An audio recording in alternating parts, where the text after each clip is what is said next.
નમસ્કાર દર્શક મિત્રો, હું નંદની ન્યૂઝ 20 ગુજરાતી અને નગરનાથ ન્યૂઝમાં આપ સૌ દર્શક મિત્રોનું હાર્દિક સ્વાગત છે। ત્યારે જોઈએ આજના મુખ્ય સમાચાર। જૂનાગઢના પવિત્ર ભવનાથ ક્ષેત્ર સ્થિત ભગવત ગુરુ આશ્રમ વનક્ષેત્ર ખાતે ત્રિકમદાસ બાપુની 46મી નિર્વાણ તિથિના શ્રદ્ધાભેર અને ધામધૂમથી ઉજવણી કરવામાં આવી હતી। સૂર્ય મંદિરના મહંત શ્રી જગજીવનદાસ બાપુના પાવન નિક્ષણામાં યોજાયેલા ધાર્મિક પ્રસંગે બહોળી સંખ્યામાં સાધુ સંતો અને મહંતો ઉપસ્થિત રહ્યા હતા। કાર્યક્રમ દરમિયાન પધરાયેલા તમામ જે સંતો છે, મહંતો છે, તેના માટે ભોજન પ્રસાદ તેમજ ભેટ પૂજાનું આયોજન કરવામાં આવ્યું હતું। આ સાથે જ ભક્તિમય વાતાવરણ વચ્ચે ભજન અને સંતવાણીનો પણ કાર્યક્રમ યોજાયો હતો। આ મહોત્સવમાં સત્તાધારના મહંત વિજય બાપુ, ભૂતનાથ મહાદેવ મંદિરના મહંત મહેશગીરી બાપુ તેમજ ચકાચક બાપુ સહિત અગ્રણી સાધુ સંતો ખાસ હાજર રહ્યા હતા। હાજરી પુરાવી હતી અને આશીર્વચન પણ પાઠવ્યા હતા। સૌપ્રથમ તો સમસ્ત સનાતન ધર્મના સૌ ધર્મપ્રેમી પરિવારોને જય સિયારામ, જય ગિરનારી, જય ગુરુદેવ। આજે અમારા ગિરનાર ક્ષેત્રની અંદર એમાંય શ્રી ભગવત ગુરુ આશ્રમ, સૂર્ય મંદિર અને સદગુરુ ત્રિકમદાસ બાપુ ક્ષેત્રના મુખ્ય જે કાંઈ આચાર્ય છે એ સદગુરુ ત્રિકમદાસ બાપુ। આજે ત્રિકમદાસ બાપુની 46મી નિર્વાણ તિથિ છે અને આ નિર્વાણ તિથિ નિમિત્તે આજે ગિરનાર ક્ષેત્રના સંતો, મહંતો, મહાપુરુષોનું પ્રભુ ભજન, પ્રસાદ અને સાથે સાથે સદગુરુને ભાવાંજલિ દેવા માટે સૌ ધર્મપ્રેમી પરિવાર, સેવક સમાજ આજે અહીં આવેલ અને ખૂબ જ ગુરુ કૃપાથી ખૂબ સુંદર આયોજન કરવામાં આવ્યું છે। સદગુરુ શ્રી ત્રિકમદાસ બાપુ એટલે બહુ પ્રખર રામાયણી, એક સમયની અંદર દુલાભાયા કાગ, પિંગળસિંહભાઈ અને એ વર્તમાન એ સમયના મહાપુરુષો એની સાથે બેસવાવાળા ત્રિકમદાસ બાપુ એટલે એ આ સનાતન હિન્દુ સંસ્કૃતિનું જેને જતન કર્યું છે, રામાયણ ઘરે ઘરે અને ઘટે ઘટ સુધી જે પહોંચાડ્યું છે, એવા દિવ્ય મહાપુરુષ એટલે સદગુરુ ત્રિકમદાસ બાપુની આ 46મી નિર્વાણ તિથિ છે અને આ નિર્વાણ તિથિ નિમિત્તે આપ સૌએ અહીંયા આવી દર્શન કર્યા અને સૌએ ધન્યતા અનુભવી છે, એ બદલ સૌનો ખૂબ ખૂબ આભાર। જય સિયારામ, જય ગુરુદેવ, જય ગિરનારી। ભાવનગરમાં બનેલી લઠ્ઠાકાંડની ઘટનાને પગલે સમગ્ર ગુજરાતભરમાં વિરોધનો વંટોળ ઉઠ્યો છે। ત્યારે આ ઘટનાના ઘોર પ્રત્યાઘાતો જૂનાગઢમાં પણ જોવા મળ્યા હતા। જ્યારે આમ આદમી પાર્ટી દ્વારા રાજ્યના ગૃહમંત્રી સામે સખત કાર્યવાહીની માંગ સાથે વિરોધ પ્રદર્શન કરવામાં આવ્યું હતું। આપના નેતા રાજુ બોરખતરિયાએ આક્રોશ વ્યક્ત કરતા જણાવ્યું હતું કે રાજ્યમાં ખુલ્લેઆમ વેચાતા દારૂ માટે ભાજપ સરકાર જ સંપૂર્ણપણે જવાબદાર છે। દારૂ વેચનારાઓ અને બનાવનારાઓ પાસેથી હપ્તો લેવામાં આવ્યો હોવાથી પોલીસ અને વહીવટી અધિકારીઓ તેમજ સામે જે આંખ આડા કાન કરી રહ્યા છે। દારૂ વેચનારાઓને પકડ્યા બાદ પણ છોડી દેવામાં આવે છે, જે બતાવે છે કે આ સમગ્ર કૌભાંડમાં મુખ્યમંત્રી અને ગૃહમંત્રી સહિતના તમામ જે છે લોકો તેની મિલીભગત છે। આ ગંભીર બેદરકારી સામે આમ આદમી પાર્ટીએ માંગ કરી છે કે ગૃહમંત્રી તાત્કાલિક રાજીનામું આપે અને તેમને જેલ હવાલે કરવામાં આવે। આ માંગણીઓ સાથે આવતીકાલે રાજ્યવ્યાપી ઉગ્ર આંદોલન કરવાની પણ ચીમકી આપવામાં આવી છે। જી નમસ્કાર, આજની પ્રેસ વાર્તામાં તમામ મીડિયા મિત્રોનું હાર્દિક સ્વાગત છે। હું રાજુ બોરખતરિયા, પ્રદેશ સંગઠન મંત્રી, આમ આદમી પાર્ટી। આજે જૂનાગઢ ખાતેથી હું મીડિયા મિત્રો સાથે વાત કરી રહ્યો છું અને આજનો મુખ્ય મુદ્દો છે કે આપણે બધાએ જોયું છે હમણાં કે 2-3 દિવસથી જે વાત ચાલી રહી છે કે દારૂ ગુજરાતની અંદર દારૂબંધી છે અને દારૂબંધી વાળા ગુજરાતની અંદર જે ઘટના બની છે ભાવનગરની અંદર અને દિન પ્રતિદિન જે મૃત્યુનો આંક છે વધતો જાય છે, ત્યારે આજે એક ખૂબ મોટો આક્રોશ જનતાની અંદર છે, લોકોની અંદર છે। લોકો માંગ કરી રહ્યા છે કે જે ઘટના બની છે, દારૂનો જે કાંડ બન્યો છે, જેને લઠ્ઠા કાંડમાં એ લોકો સમાવેશ કરવા જઈ રહ્યા છે, ત્યારે દારૂની અંદર જે થયું છે, જે ભેળસેળ થઈ છે અને જે દરેક જગ્યાએ માની લો કે આવી ઘટનાઓ બની રહી છે અને લોકો મરી રહ્યા છે, એક મૃત્યુને ભેટી રહ્યા છે। કાયમી માટે આપણે જોઈએ છે કે જે ઘટનાઓ બને છે એમાં લોકો મૃત્યુ પામે છે, આવી મોટી ઘટના બને છે અને આપણા ગૃહમંત્રી જે પોતાની ફાકા ફોજદારી કરી રહ્યા છે, કોઈને છોડવામાં નહીં આવે કોઈ, અને જે પોતે આજે અમે માંગ કરી રહ્યા છે કે ગૃહમંત્રી રાજીનામું આપે। સાથે સાથ એવી પણ માંગ કરીએ છીએ કે જો તમારાથી ન થતું એક વ્યક્તિ જ્યારે નાના એવા દારૂમાં પકડાય છે, કોઈ જનતા રેડ જ્યારે દારૂની કરે છે ત્યારે એની ઉપર એફઆઈઆર કરવામાં આવે છે. ત્યારે અમારી તો માંગ છે કે ગૃહમંત્રીને જેલમાં પૂરો, એની ઉપર કેસ કરો અને એમનું રાજીનામું તો જોઈએ જ છે, જનતા માંગી રહી છે, પણ અમારી તો માંગ એવી છે કે એમને જેલમાં પૂરવા જોઈએ, એમની સાથે કાર્યવાહી થવી જોઈએ. કારણ કે આટલા આજે જે ભાવનગરની અંદર આજે આપણે જ્યારે વાત કરી રહ્યા છે ત્યારે 11-12 નો આંકડો આવ્યો છે મૃત્યુનો. એ મૃત્યુના જવાબદાર કોણ? ત્યારે અમારી માંગ છે કે એ રાજીનામું આપે અને એમની સામે પગલાં લેવામાં આવે, કાર્યવાહી કરવામાં આવે અને એમને જેલમાં પૂરવામાં આવે. ગૃહમંત્રી ફાકા ફોજદારી કરી રહ્યા છે કે કોઈ વ્યક્તિને છોડવામાં નહીં આવે. ગુજરાતની અંદર દારૂબંધી છે. એક વાત થશે, 2-4 લોકોને સસ્પેન્ડ કરવામાં આવશે અને એ આખી વાતને ફેલાવવામાં આવશે અને જે મેઇન વાત છે, જે લોકોનો જીવ ગયા છે, લોકોની સાથે જે કંઈ પણ ઘટના બની છે એને ભૂલી જવામાં આવશે. એના માટે પોલીસ તંત્રને જવાબદાર ગણવામાં આવે છે. તમે જ એમની પાસે હપ્તા લો છો, તમે જ એની પાસે આખી સિસ્ટમ ઊભી કરી છે અને આ બધી સિસ્ટમના જવાબદાર ભ્રષ્ટ ભાજપના નેતાઓ છે, મંત્રીઓ છે. ગૃહમંત્રી આ સમગ્ર ઘટનાના જવાબદાર છે અને એમની સાથે પગલાં લેવા જોઈએ, નહીં કે તમે જે કંઈ પણ કરી રહ્યા છો. આજે પોલીસ છે તો કોની છે? મંત્રી કોણ છે ભાઈ? ગૃહ ખાતું કોણ સંભાળે છે? તમે જ તમે જે લોકોની સાથે સિસ્ટમ કરીને હપ્તા ઉઘરાવવાનું કામ કરી રહ્યા છો, દારૂ પીવડાવીને લોકોનો જીવ લઈ રહ્યા છો, બરાબર છે. અને આવી સંજોગોની અંદર તમે ફાકા ફોજદારી જે કરી રહ્યા છો અને આજે આ જે ઘટના છે એ સમગ્ર દેશની અંદર વ્યાપ્ત થઈ ગઈ છે. આ ઘટના કોઈ સામાન્ય ઘટના નથી. લોકોનો જીવ જાય છે. દારૂ, આમ તો આપણે જોવા જઈએ તો એવું લાગી રહ્યું છે કે ભાઈ દારૂ એક એવી વસ્તુ છે કે એનાથી ક્યારેય કોઈના મોત થતા જ નથી. તો આ ઘટના શું બને છે? તમે શું કરો છો? અને આ કઈ બાબતોથી કેવી ગંભીર બાબતો છે. અને જ્યારે કોઈ ગંભીર બાબત હોય, ગંભીર મુદ્દો હોય, ત્યારે એની ઉપર નિર્ણય પણ ગંભીરતાથી લેવા જોઈએ. માત્ર ને માત્ર સીટની રચના કરી નાખશું ને આ કરી નાખશું, તે કરી નાખશું, એ ફાકા ફોજદારીથી નહીં ચાલે. આજે ગુજરાતની અંદર જે ગાંધીના ગુજરાતની અંદર, સરદારના ગુજરાતની અંદર જે દિન પ્રતિદિન લઠ્ઠાકાંડ થઈ રહ્યા છે, દારૂના કારણે દારૂના કાંડ થઈ રહ્યા છે, મોટી મોટી ડ્રગ્સની હેરાફેરીઓ થઈ રહી છે, દારૂની હેરાફેરી થઈ રહી છે અને દરેક જગ્યાએ તમે શાંતિથી જોઈ રહ્યા છો. તમારી પોલીસ અને તમારું જેટલું કામ કરે છે એનાથી તો મોટી જનતા રેડો થાય છે. પણ જનતા રેડમાં પણ મોટો પ્રશ્ન એ છે કે લોકો જ્યારે જનતા રેડ કરવા જાય છે, લોકો તમને બતાવે છે કે ભાઈ અહીંયા દારૂ બને છે, અહીંયા દારૂનો અડ્ડો છે, આને તમે પકડો, આને જેલ હવાલે કરો. ત્યારે તમે જે અડ્ડો ચલાવનાર વ્યક્તિ ઉપર, કારણ કે એ તો તમારો ભાગીદાર હોય છે, એની ઉપર તમે કાર્યવાહી નથી કરતા. જે જનતા રેડ કરે છે એના ઉપર કેસ કરવામાં આવે છે, એની ઉપર એફઆઈઆર થાય છે અને એને ગુનાગાર સાબિત કરવામાં આવે છે. ત્યારે આમ આદમી પાર્ટીની માંગ છે કે આ ભ્રષ્ટ મંત્રીને જેલ હવાલે કરવા જોઈએ, એનું રાજીનામું થવું જોઈએ. અને બીજા નંબરમાં આમ આદમી પાર્ટી સમગ્ર ગુજરાતની અંદર આવતીકાલે એક ગૃહમંત્રી હર્ષ સંઘવીના વિરોધમાં એમને જેલ હવાલે કરવામાં આવે એના બાબતમાં એક પ્રોટેસ્ટ કરવાના છે અને મોટી સંખ્યામાં સમગ્ર ગુજરાતના જિલ્લા લેવલ ઉપર આ પ્રકારની પ્રોટેસ્ટ થશે. કાલેના દિવસે જૂનાગઢ જિલ્લામાં પણ આ હર્ષ સંઘવી રાજીનામું આપો અને એમને જેલ હવાલે કરવામાં આવે બાબતની એક પ્રોટેસ્ટ થશે અને આનો વિરોધ સમગ્ર ગુજરાતની અંદર આમ આદમી પાર્ટી કરશે કે જે લોકોનો જીવ ગયો છે, જે કાંડ થયો છે એ બાબતે.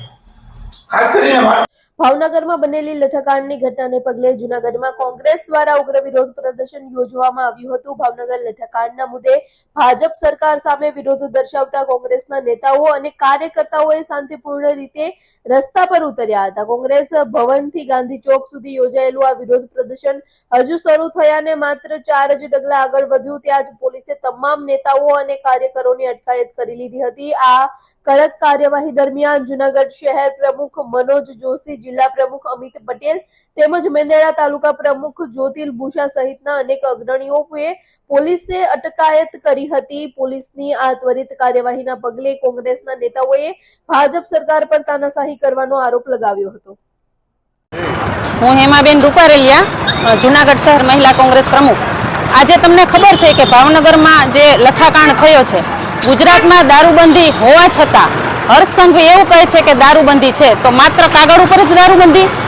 જમીન ઉપર જોઈએ તો દારૂ ખુલ્લે આમ વેચાય છે અને દારૂનો નશો એટલો બધો યુવાધન માટે ખતરનાક સાબિત થઈ રહ્યો છે કે આજનું યુવાધન છે તે દારૂ અને ડ્રગ્સના રવાડે ચડી ગયું છે. તો આના માટે જવાબદાર કોણ? તો ભાવનગરમાં છે તે નવ યુવાનો મૃત્યુ પામ્યા અને બીજા છે તે જીવન અને મરણ વચ્ચે ઝોલા ખાઈ રહ્યા છે. તો એના પરિવારનો શું વાંક, એના પત્નીનો શું વાંક, એના મા બાપનો શું વાંક? તો ખરેખર દેશમાં દારૂબંધી ખાલી માત્ર કાગળ ઉપર જ છે, બાકી દારૂ ખુલ્લે આમ બધે વેચાય છે. ત્યારે સરકાર મોટી મોટી વાતો કરે છે વિકાસની. ગાંધીજીના ગુજરાતમાં, સરદાર પટેલના ગુજરાતમાં ખુલ્લે આમ દારૂ વેચાય છે, ત્યારે હર્ષ સંઘવીજીને સ્વેચ્છાએ રાજીનામું આપી દેવું જોઈએ. આ માંગ સાથે આજે અમે જુનાગઢ શહેર અને જિલ્લા કોંગ્રેસ સમિતિએ કોંગ્રેસ ભવનેથી થઈ અને અમે જે ગાંધી ચોક ધરણા ઉપર બેસવાના હતા, પરંતુ અમને ધરણા ઉપર બેસવામાં ન દઈ અને તાત્કાલિક ત્યાં જ સ્થળેથી પોલીસે અમને અમારી ધરપકડ કરી. તો આ કેટલા અંશે વ્યાજબી? અમારો વિરોધ કરવો એ અમારો અધિકાર નથી? શું આ હર્ષ સંઘવી છે તેના રાજીનામાની માંગ એ કાંઈ ખોટી નથી? એ માંગ અમારી ન સ્વીકારી અને તાનાશાહી રાખી અને અમને લોકોને અહીંયા બી ડિવિઝનમાં લઈ આવ્યા છે. તો મારી સરકારશ્રીનો એટલી માંગ છે કે કમસે કમ જે બહેનો છે એ ખૂબ હેરાન થાય છે, યુવાન છે, આજનું યુવાધન કે જે ભારતનું ભવિષ્ય કહેવાય, એ પણ આજે ખૂબ હેરાન થઈ રહ્યું છે. તો આ માંગ સાથે આજે અમે ધરણા પ્રદર્શન કરવાના હતા પણ એ ન કરવા દીધી. તો આ તાનાશાહી કેટલા અંશે યોગ્ય? આના માટે અમારી સ્પષ્ટ માંગ છે કે દેશમાં દારૂબંધી સખત બંધ થવી જોઈએ. અમિત પટેલ, જુનાગઢ જિલ્લા કોંગ્રેસ પ્રમુખ. આજે ગુજરાતની સ્થિતિ દિવસે ને દિવસે ખરાબ થઈ રહી છે. કાયદો અને વ્યવસ્થા એ ઝીરો છે. આ ગાંધી અને સરદાર વલ્લભભાઈના ગુજરાતમાં જે દારૂબંધી હોવી જોઈએ એને બદલે ખુલ્લે આમ દારૂ વેચાય અને તંત્ર અને ઠેઠ ગૃહમંત્રી સુધી હપ્તા જતા હોય અને ભાવનગરમાં જે લઠ્ઠાકાંડ થયો, 9 નિર્દોષ માનવ જિંદગીની હત્યા કરવામાં આવી. હું હત્યા એટલા માટે બોલું છું કે આ સરકારે જ હત્યા કરી છે, આ તંત્ર દ્વારા હત્યા થઈ હોય છે અને 33 માનવ જિંદગી જીવન મરણના ઝોલા ખાઈ રહી છે. ત્યારે આજે અમે આ લઠ્ઠાકાંડના વિરોધમાં ગૃહમંત્રીએ રાજીનામું આપવું જોઈએ અને એના માટેથી જ્યારે સત્યાગ્રહ ઉપર જઈએ ત્યારે પોલીસ તંત્રનો દુરુપયોગ કરીને અમારી અટકાયત કરવામાં આવે અને આ કહેવાય ને જે બંધારણ છે એને કાયદેસર બંધારણના નિયમનો ભંગ કરવાનું કામ એ આ ગુજરાતની સરકાર કરી રહી છે અને આ ગુજરાતમાં ગૃહમંત્રી તદ્દન નિષ્ફળ, 8 ફેલ છે એમ ગૃહમંત્રી તરીકે પણ ફેલ છે.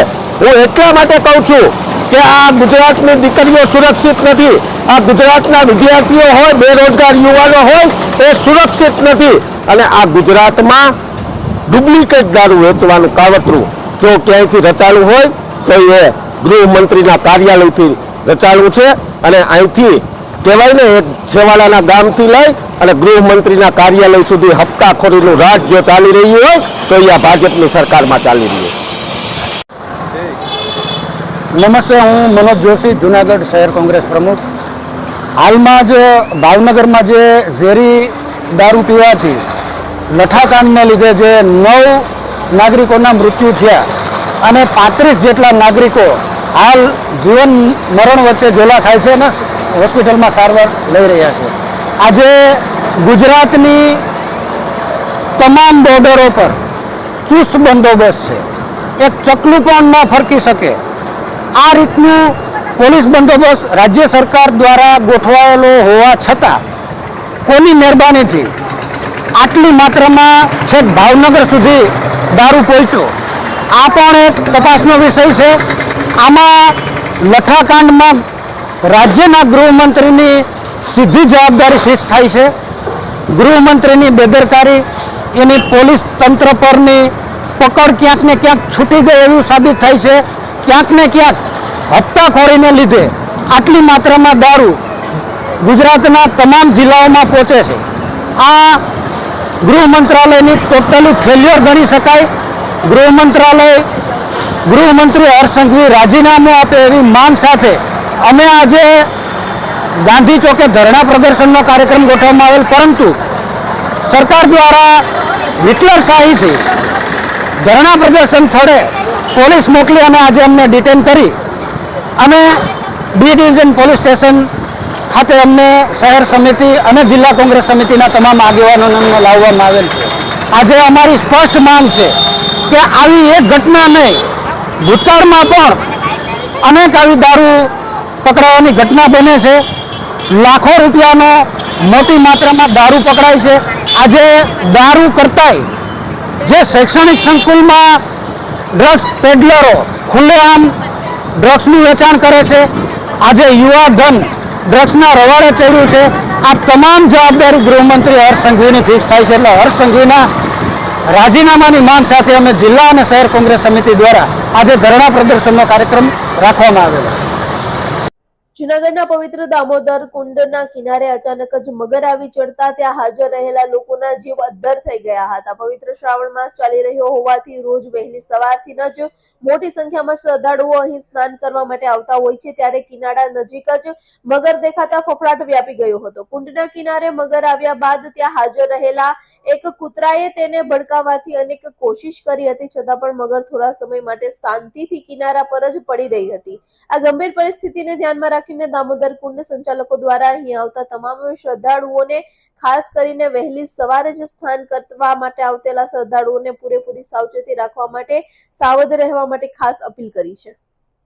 અત્યારે દામોદર તીર્થ ઉપર એકદમ મોટી 8 ફૂટ ઉપરની મગર આવેલી છે અને એકદમ ઘાટ ઉપર જ બેઠી છે, જેથી કાલે કોઈ યાત્રાળુ આવતા હોય તો તેઓ ધ્યાન રાખે સવારે અને પોતે પોતાની રીતે અગમચેતી રાખે. અને જંગલ ખાતાને અમે હમણાં જ જાણ કરીએ છીએ.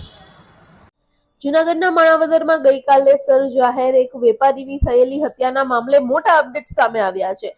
મોબાઈલ શોપ ધરાવતા જાસ્મીન બેચરાના જ નામના વેપારી છે, તેમના પર એક દુકાનમાં તીક્ષ્ણ હથિયાર વડે હુમલો કરીને ક્રૂર હત્યા કરવામાં આવી હતી. આ ઘટના દરમિયાન હુમલો કરનાર પ્રવીણ બારૈયા નામનો જે શખ્સ છે તે પણ ઈજાગ્રસ્ત થયો હતો, જેને હાલ વધુ સારવાર માટે જૂનાગઢની સિવિલ હોસ્પિટલમાં દાખલ કરવામાં આવ્યો છે. પ્રાથમિક તપાસમાં જાણવા મળ્યું છે કે આ આરોપી છે પ્રવીણ બારૈયા મૃતક જાસ્મીન બેરેચાની વાડીમાં ભાગ્યું રાખતો હતો અને ઘટના પાછળનું ચોક્કસ કારણ હજુ સુધી અકબંધ છે. ત્યારે પોલીસે પણ આ મામલે આગળની કાયદેસરની કાર્યવાહી અને તપાસ હાથ ધરી છે.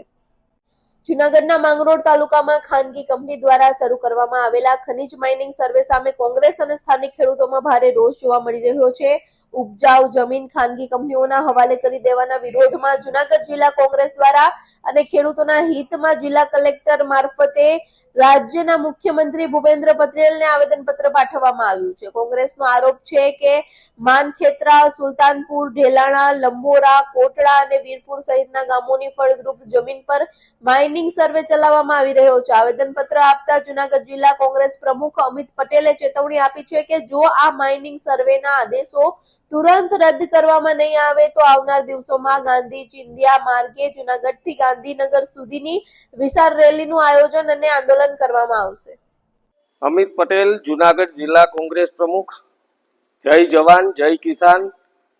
આજે ખૂબ અગત્યનો અને જૂનાગઢ જિલ્લાના માંગરોળના ખેડૂતો ઉપર જે સરકાર, કેન્દ્ર સરકારે જે એમની જમીન હડપી લેવા માટેનું જે કૃત્ય આજે સામે આવ્યું છે, એના માટેથી કલેક્ટરશ્રીને રૂબરૂ રજૂઆત કરવા માટે આવ્યા હતા. માંગરોળ તાલુકામાં Messrs mining associate private limited નામની કંપની છેલ્લા 6 મહિનાથી જે માઇનિંગ પ્રોજેક્ટને લઈ અને માઇનિંગ નિકાલવા માટે, ખનીજ નિકાલવા માટે જે ફળદ્રુપ અને નાના નાના સીમાંત ખેડૂતો છે, 2-5 વીઘા વાળા, 2.5 વીઘા વાળા, 7 વીઘા વાળા, એમની પાસેથી આ જમીન હડપવાનું કામ એ કેન્દ્ર સરકારે આ અદાણી અને આવી પ્રાઇવેટ કંપનીઓને જે હવાલો સોંપવામાં આવ્યો છે એ તાત્કાલિકપણે રોકવા માટેનો આ અમારો ઉદ્દેશ છે. અમે ખેડૂત માટે હંમેશા લડાઈ કરી છે અને લડાઈ કરતા રહીશું. આ માંગરોળમાં જે નાના ખેડૂતો, માનખેત્રા હોય, ઢેલાણા હોય, સુલતાનપુર હોય કે માંગરોળ ઓજી વિસ્તાર હોય, આજુબાજુના જે 15 થી 17 ગામોની જે જમીનનો સર્વે છેલ્લા 6 મહિનાથી ચાલે છે, એ સ્પષ્ટપણે અમે કહીએ છીએ કે તાત્કાલિકપણે આ સર્વે રોકવામાં આવે. આ ફળદ્રુપ જમીનો જ્યાં સૌથી મોટું નારિયેળનું ઉત્પાદન થાય છે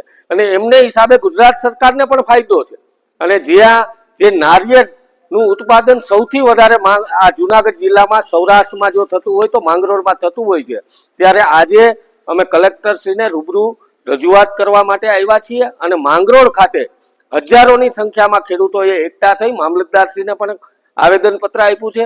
આજે અમારા મહામંત્રી વીટી સીડા સાહેબ અને અમે આ રજૂઆત માટે કલેક્ટરને કર્યું છે અને આવનારા દિવસોમાં જો આ ખેડૂતોને હેરાન કરવાનું પરેશાન કરવાનું કૃત્ય થયું તો હજારોની સંખ્યામાં ખેડૂત આંદોલન એ કોંગ્રેસ પાર્ટી ખેડૂતોને સાથે રાખીને કરશે. આ પ્રશ્ન એ ખેડૂતોનો સૌથી મહત્વનો પ્રશ્ન હોય ત્યારે અમારા વિરોધ પક્ષના નેતા વિધાનસભામાં અમારા પ્રદેશ અધ્યક્ષને પણ વાત કરી અને વિધાનસભામાં પણ આ પ્રશ્નને ઉઠાવવાના છે. જૂનાગઢના માણાવદરમાં બસ સ્ટેશન રોડ પર આવેલી ઇમેજ મોબાઈલ શોપના સંચાલક પર છરી વડે તીક્ષ્ણ હુમલો કરવાથી સનસનાટી મચી ગઈ હતી. આ અજાણ્યા હુમલાખોરના હુમલાથી દુકાનદાર જાસ્મીન બેચરાનું જે ઘટના સ્થળે જ કમકમાટી ભર્યું મોત નીપજ્યું હતું. ઘટના દરમિયાન લીંબુડા માણાવદરના રહેવાસી 45 વર્ષીય પ્રવીણ ગંગા બેરૈયાને પણ ગંભીર ઇજાઓ પહોંચતા તેમને વધુ સારવાર અર્થે જૂનાગઢ ખસેડવામાં આવ્યા છે. આ ઘાતકી બનાવના પગલે સ્થાનિક પોલીસે ગુનો નોંધીને આરોપીને ઝડપી પાડવા માટે ચક્રો ગતિમાન કર્યા છે. જૂનાગઢ જિલ્લાના પોલીસ વડાએ પણ આ સ્થળ પર પહોંચીને તપાસનો દોર સંભાળ્યો છે અને પોલીસ હાલ પણ જૂની અદાવત, પારિવારિક અને વ્યવસાયિક વિવાદ સહિતના જે તમામ દિશાઓમાં ઊંડાણપૂર્વક તપાસ ચલાવી રહી છે. જૂનાગઢના માંગરોળ પંથકમાં વધુ એક સરકારી સસ્તા અનાજનો જથ્થો ઝડપાઈ જતા ચકચાર મચી ગઈ છે. માંગરોળ તાલુકાના આરેણા ગામ નજીક પુઠવાડા નાયબ મામલતદાર દ્વારા ચોક્કસ બાતમીની માહિતીના આધારે વોચ ગોઠવવામાં આવી હતી. તપાસ દરમિયાન એક શંકાસ્પદ રિક્ષાને અટકાવીને તેની તલાશી લેવામાં આવી અને તેમાંથી 46 કિલો ઘઉં, 225 કિલો ચોખા અને 271 કિલો જે સસ્તા અનાજનો ગેરકાયદેસર જથ્થો મળી આવ્યો હતો. પુરવઠા વિભાગે અનાજનો આ જથ્થો અને રિક્ષા મળીને અંદાજે કુલ ₹1.5 લાખનો મુદ્દામાલ કબજે કર્યો છે. સીઝ કરાયેલા અનાજનો જથ્થો સરકારી ગોડાઉનમાં જમા કરાવીને આ કાળાબજારી મામલે પુરવઠા વિભાગ દ્વારા આગળની જે ઊંડાણપૂર્વક તપાસ છે હાથ ધરવામાં આવી છે. આજ રોજ તારીખ 20 ઓગસ્ટના રોજ અમને મળેલી બાતમીના આધારે અમે અને અમારી ટીમ આરેણા મુકામે જતા તપાસ કરતા જે સસ્તા અનાજની દુકાનેથી વિતરણ થતું હોય એ પ્રકારનું અનાજ એક મળી આવેલ છે, જેનું એ બજાજ મેક્સીમાં ગાડી હતી એમાં એ છૂટક ખરીદી કરતો હતો શખ્સ.